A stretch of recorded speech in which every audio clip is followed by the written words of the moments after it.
नमस्कार, मी भाऊ तोरसेकर. तुम्ही बघत आहात प्रतिपक्ष. मित्रांनो, तुमच्यापैकी बऱ्याच लोकांनी दिल्लीत झालेली इंडी अलायन्स म्हणजे इंडी आघाडीची 27 पक्षांची बैठक बघितली असेल. त्यामध्ये नेहमीचेच कलावंत यशस्वी झालेले आहेत. ममता बॅनर्जी, केजरीवाल हे तर प्रेक्षणीय काहीतरी करायचं, लोकांच्या नजरेत भरेल असं काहीतरी करायचं, यामधले वाकबगार कलाकार आहेत. नितीश कुमार,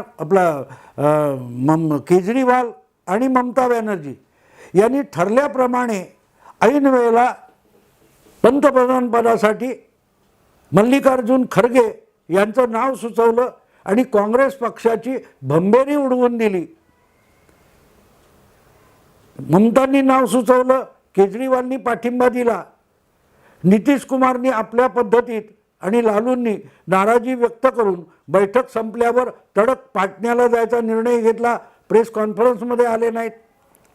बाकीचे जे पक्ष आहेत, आम आदमी पार्टीचे इतर कोणी असतील, वेगवेगळ्या लोकांनी आपापल्या पद्धतीने यामध्ये जे काय करायचं ते केलं. पण मुद्दा असा आहे, आणखीन एक मुद्दा सांगितला पाहिजे की इथे एक प्रस्ताव आणला गेला जो राहुल गांधी यांच्यासाठी खूप जवळचा मानला जातो, की काँग्रेसचा 3 राज्यातला पराभव हा भाजपच्या लोकप्रियतेमुळे झाला नाही, तर EVM यंत्रात गडबडी करून भाजपने 3 राज्य जिंकलेली आहेत. प्रत्येक वेळेला भाजप जिंकतो तेव्हा EVM म्हणजे मतदान यंत्रामध्ये गडबड केलेली असते. हा काँग्रेसचा जुनाच दावा आहे आणि तोच एकदा परत करण्यात आला होता. आणि त्यासाठी देशातल्या सगळ्या निवडणुका ह्या मतदान यंत्र सोडून कागदी मतपत्रिकेवर म्हणजे बॅलट बॉक्स पद्धतीने झाल्या पाहिजेत, ही मागणी करणारा एक प्रस्ताव या दिल्लीच्या इंडी अलायन्स बैठकीमध्ये आणला गेला होता. पण तुम्हाला गंमत वाटेल, तो कोणी हाणून पाडला? तो हाणून पाडणारा माणूसच इंडी अलायन्सचा मूळ जनक किंवा संस्थापक आहे, ज्याचं नाव नितीश कुमार आहे. बिहारचे मुख्यमंत्री नितीश कुमार यांनीच गेल्या जून महिन्यामध्ये सलग 2 महिने प्रयत्न केल्यानंतर पाटण्यामध्ये या इंडी अलायन्सची किंवा भाजप विरोधी राष्ट्रव्यापी आघाडीची पहिली बैठक आयोजित केली होती. तिथून ही इंडी आघाडी सुरू झाली, जेव्हा त्या आघाडीला काहीही नाव नव्हतं. हां, भाजप विरोधातली एक राष्ट्रीय विविध पक्षांची, अनेक पक्षांची आघाडी असं त्याचं स्वरूप होतं, ज्यामध्ये राष्ट्रीय पक्ष, प्रादेशिक पक्ष, स्थानिक पक्ष अशा 22 पक्षांनी त्यामध्ये भाग घेतला होता. आता ती संख्या 27 पक्षांपर्यंत गेलेली आहे. बंगलोरमध्ये झाल्यानंतर दुसरी बैठक, याची सगळी सूत्र काँग्रेसकडे गेली आणि काँग्रेसने आपल्या परीने राहुल गांधींना आवडेल अशा प्रकारे जुडेगा भारत जितेगा इंडिया म्हणून त्या आघाडीला इंडिया नावाचं एक इंडी आघाडी असं नाव दिलं. I.N. वगैरे वगैरे. मुद्दा असा आहे की ही सगळी गडबड चालू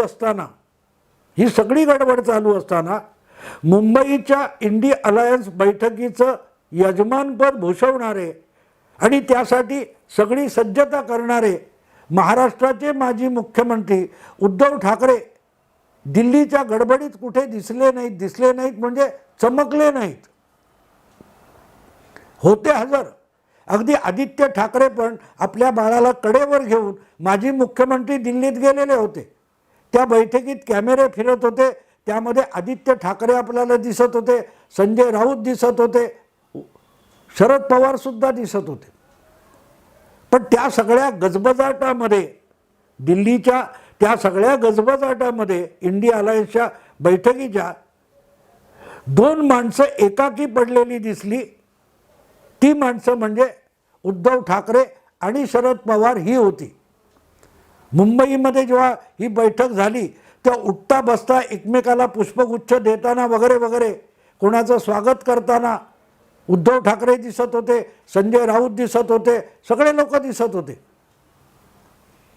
पण प्रामुख्याने उद्धव ठाकरे, आदित्य ठाकरे, संजय राऊत दिसत होते, शरद पवार आणि सुप्रियाताई दिसत होत्या. आठवतं तुम्हाला ते राहुल गांधी त्या बैठकीला मुंबईच्या आले तेव्हा राष्ट्रवादीच्या काही कार्यकर्त्यांनी राहुल गांधींबरोबर एक समूह फोटो घेण्याचा प्रयत्न केला.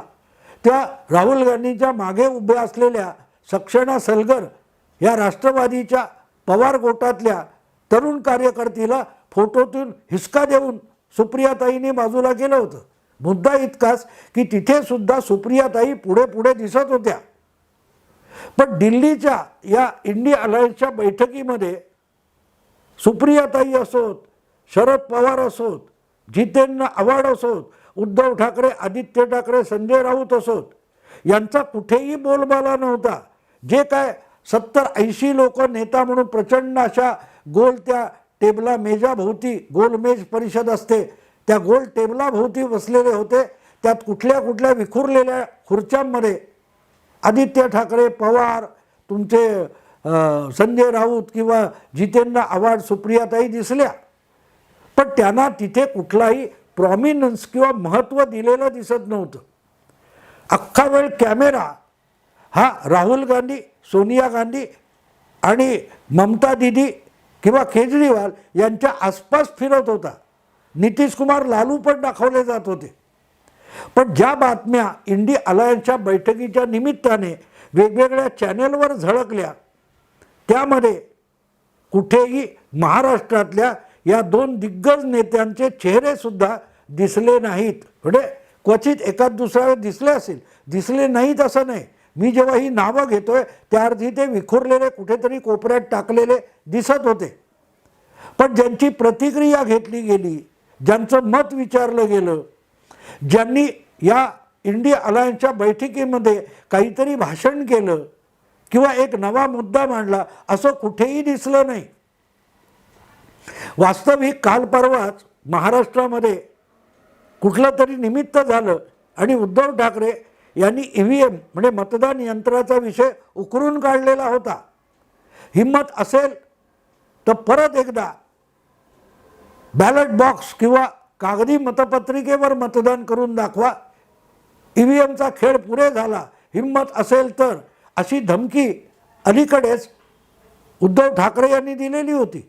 त्यामुळे हा प्रस्ताव जेव्हा इंडिया अलायन्सच्या बैठकीत आला की सार्वत्रिक पातळीवर देशातल्या सगळ्या निवडणुका EVM बंद करून पुन्हा एकदा कागदी मतपत्रिकेवर घेतल्या जाव्यात, हा जो मुद्दा आला तेव्हा देखील उद्धव ठाकरे यांनी हिरिरीने उभाटा शिवसेनेची भूमिका मांडली. असं काही झालं नाही. मुद्दा इतकाच की या सगळ्या दिल्लीच्या गजबजाटामध्ये लोकसभा निवडणुकीला सामोरं जाण्यापूर्वीची सगळ्यात महत्त्वाची अशी ही 4थी इंडिया अलायन्सची बैठक होती. पण त्यामध्ये उद्धव ठाकरे आणि शरद पवार यांना कोणी फारसं महत्त्व दिलेलं दिसलं नाही. त्यांच्यावर कॅमेराही फार वेळ येत नव्हता. सोनिया गांधींच्या बाजूला शरद पवार बसले असल्यामुळे वारंवार सोनिया गांधींवर कॅमेरा जायचा, तेव्हा शरद पवार दिसायचे. पण उद्धव ठाकरे कुठे बसलेत हे कॅमेरा फिरायला लागला की शोधायला लागत होतं. अधूनमधून कुठेतरी आदित्य ठाकरेंचा चेहरा दिसत होता. जितेंद्र आव्हाड पण एका बाजूला कुठेतरी एका खुर्चीत बसलेले दिसत होते. मुद्दा इतकाच आहे मित्रांनो की हे जे इथे मुंबईमध्ये रोजच्या रोज इंडिया अलायन्स म्हणून जपमाळ ओढत बसतात, त्यांना त्या इंडिया अलायन्समध्ये किती किंमत दिली जाते याचा हा सगळ्यात मोठा पुरावा आहे की दिल्लीच्या राजकारणात तुम्हाला एकाकी पाडलं गेलं. तुम्हाला इंडिया अलायन्स आणि त्यात सहभागी झालेले पक्ष कवडीची किंमत देत नाहीत, हेच त्यातून निष्पन्न झालेलं आहे. आणखीन एक गोष्ट सांगण्यासारखी आहे. काल परवाच एक चर्चा सुरू झाली होती. महाराष्ट्राच्या राजकारणामध्ये जे अनेक लहान मध्यम आकाराचे पक्ष आहेत त्यामध्ये प्रकाश आंबेडकर यांची वंचित बहुजन आघाडी हा एक महत्त्वपूर्ण पक्ष आहे. गेल्या वेळच्या लोकसभा निवडणुकीत काही 4, 5, 7 पक्ष मतदारसंघामध्ये याच वंचित बहुजन आघाडीच्या उमेदवारांनी आज महाविकास आघाडीत असलेल्या किंवा इंडिया अलायन्समध्ये असलेल्या पक्षांच्या काही उमेदवारांना पराभूत केलं होतं. पराभूत म्हणजे तिसऱ्या क्रमांकावर पराभूत केलं होतं. कारण वंचित बहुजन आघाडीची जी मतं आहेत ती जिंकलेल्या आणि हरलेल्या मतांमध्ये जो फरक आहे त्यापेक्षा अधिक होती. म्हणजे वंचित बहुजन आघाडी जर त्यावेळेला पराभूत 2 नंबरच्या पराभूत उमेदवाराबरोबर असती तर जिंकलेला भाजपचा किंवा तेव्हाच्या शिवसेनेचा उमेदवार जिंकला नसता. पण तिसरा उमेदवार जेव्हा मतं खातो तेव्हा दुसरा उमेदवार जिंकण्याची शक्यता असूनही पराभूत होतो आणि ते वंचित बहुजन आघाडीचं महत्त्व आहे. आणि म्हणून वंचित बहुजन आघाडी किंवा प्रकाश आंबेडकर हे महाविकास आघाडी किंवा इंडी अलायन्समध्ये यायला वर्षभर उत्सुक आहेत. उद्धव ठाकरे यांनी त्यांच्याशी बातचीतसुद्धा केलेली होती. वंचित आघाडी आणि शिवसेना, शिवशक्ती भीमशक्ती यांची युती उद्धव ठाकरे यांनी प्रकाश आंबेडकरांच्या कार्यालयात जाऊन पत्रकार परिषदेत घोषित केली होती. पण त्याला वर्ष उलटून गेलं तरी पुढलं काही झालेलं नाही. मध्यंतरी प्रकाश आंबेडकर म्हणाले सुद्धा की आमच्या युतीचं लग्न कधी होणार याचा मुहूर्त काढायला राष्ट्रवादी आणि काँग्रेस नावाचे भटजी तयारच नाही आहेत. असो, मुद्दा असा की ते प्रकाश आंबेडकर इंडी अलायन्समध्ये यायला उतावळे झालेले आहेत. पण आजही म्हणजे मंगळवारी दिल्लीत जी इंडी अलायन्सची बैठक झाली त्यामध्ये त्यांना आमंत्रित करण्यात आलं नाही. आणि याला का महत्त्व आहे लक्षात घ्या मित्रांनो. त्या इंडी अलायन्सच्या बैठकीमध्ये शेतकरी कामगार पक्ष जो महाराष्ट्रातून आता जवळजवळ नामशेष झालेला आहे त्या पक्षाचा लोकसभेत एकही खासदार नाही आहे. 77 साली शेका पक्षाचे 7 खासदार लोकसभेत निवडून गेले होते जनता पक्षाबरोबर आघाडी करून. आज त्या पक्षाचा एकही खासदार लोकसभेत नाही आहे आणि विधानसभेत एकही आमदार नाही आहे. पण तरीही शेका पक्ष म्हणून जो काय पक्ष आहे नामधारी त्या पक्षाचे अलिबागचे जयंत पाटील हे मात्र इंडी अलायन्सच्या त्या बैठकीत दिसत होते. पण त्यांच्या दुपटीने पेक्षा जास्त मतं मिळवणारी वंचित बहुजन आघाडी जी भाजपच्या विरोधी मतदान घेत असते, प्रचार करत असते, राजकारण खेळत असते, त्या वंचित बहुजन आघाडीला मात्र इंडी अलायन्समध्ये स्थान मिळालेलं नाही. त्यांना वंचित बहुजन आघाडीला इंडी अलायन्समध्ये समाविष्ट करून घ्यावं यासाठी खुद्द शरद पवार सुद्धा तयार आहेत, उद्धव ठाकरे सुद्धा तयार आहेत. पण उद्धव ठाकरे यांच्या शब्दाला महाविकास आघाडीमध्ये किंमत नाही. म्हणूनच काँग्रेस आणि राष्ट्रवादी यांनी अजून वंचित बहुजन आघाडीला महाविकास आघाडीत चौथा पक्ष म्हणून समाविष्ट करून घेतलेलं नाही. शिवसेना, राष्ट्रवादी ह्या पक्षांमध्ये फाटाफूट झाली आहे तरीही वंचित बहुजन आघाडीला त्यात सहभागी करून घेतलं नाही चौथा पक्ष म्हणून. आणि आता तर पवार किंवा उद्धव ठाकरे हे दोघेही वंचित बहुजन आघाडीला इंडी अलायन्समध्ये सहभागी करून घ्यायला तयार आहेत. पण त्याविषयीचा एक चकार शब्द बोलायची हिम्मत या वंचित इंडी अलायन्सच्या बैठकीमध्ये या 2 नेत्यांना झाली नाही. कारण ते या ऑल इंडिया अलायन्स जी काय आहे त्यामध्ये पूर्णपणे एकाकी पडलेले आहेत, मार्जिनलाइज झालेली आहेत. त्यांच्या शब्दाला इंडी अलायन्समध्ये कसलीही किंमत राहिलेली नाही असाच यातून निष्कर्ष काढता येतो. मला आठवतं गेल्या वर्षी हीच वेळ होती. नागपूरमध्ये महाराष्ट्र विधानसभेचं हिवाळी अधिवेशन सुरू व्हायचं होतं आणि त्याच्या 4 दिवस आधी मुंबईमध्ये एक महात्म्यांचा अपमान याच्या विरोधात निषेधार्थ महाविकास आघाडीतर्फे मोर्चा काढण्यात आला होता. त्या मोर्चामध्ये सुद्धा उद्धव ठाकरे, प्रकाश आंबेडकर यांना आमंत्रित करू शकले नव्हते. म्हणजे महाविकास आघाडी असो किंवा इंडी अलायन्स असो दोघांनीही वंचित बहुजन आघाडीला आधुनिक काळातले वंचित राजकारणी करून ठेवलेलं आहे. पण मला असं वाटतं की हा विषय निदान या निमित्ताने दिल्लीच्या इंडी अलायन्सच्या बैठकीत काढता आला असता. मुंबईत जमलं नसेल गंमत लक्षात घ्या, त्याच उद्धव ठाकरे यांनी मुंबईच्या इंडी अलायन्सच्या बैठकीमध्ये काँग्रेसला नको असलेले कपिल सिब्बल, ज्यांनी काँग्रेस पक्ष सोडून समाजवादी पक्षाच्या बळावर राज्यसभेचं सदस्यत्व मिळवलेलं आहे, ते कपिल सिब्बलसुद्धा मुंबईच्या इंडी अलायन्सच्या बैठकीला आले होते आणि अगदा ग्रुप फोटो काढला त्याच्यात सुद्धा उभे होते. त्याबद्दल राहुल गांधी यांची नाराजी पत्करूनही त्यांना फोटोसाठी उभं करण्यात आलं. काँग्रेसचे संघटना सचिव वेणुगोपाल संतापलेले होते. एवढं सगळं होऊन सुद्धा उद्धव ठाकरेंनी कपिल सिब्बल यांना फोटोसाठी उभं केलं होतं. पण तेच उद्धव ठाकरे प्रकाश आंबेडकर यांच्या वंचित बहुजन आघाडीला, महाविकास आघाडी किंवा इंडी अलायन्समध्ये घेऊ शकत नाहीत किंवा त्यासाठी प्रयत्नसुद्धा करू शकत नाहीत. अशा अवस्थेत दिल्लीतली इंडी अलायन्सची चौथी बैठक संपलेली आहे आणि अजूनही प्रकाश आंबेडकर हे वेशीबाहेर म्हणावे तसे इंडी अलायन्स नावाच्या गावाच्या वेशीबाहेर बसलेले आहेत.